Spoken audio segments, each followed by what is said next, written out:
కొడుకు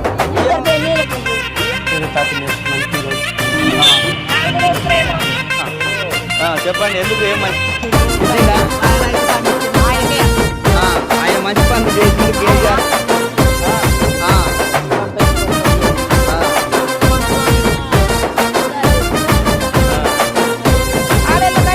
ఊకూకనే రాలే బిడ్డ కూసున్న సీటు ఎదిరించుకుంటూ ఎక్కినరా ఒక్కొక్క మెట్టు చేస్తర చెయ్యిర్ర చూస్తా మీ కని కట్టు నల్ల మల్ల పెద్ద పులై వదిలి పెట్టను ఒట్టు జగబెట్టినో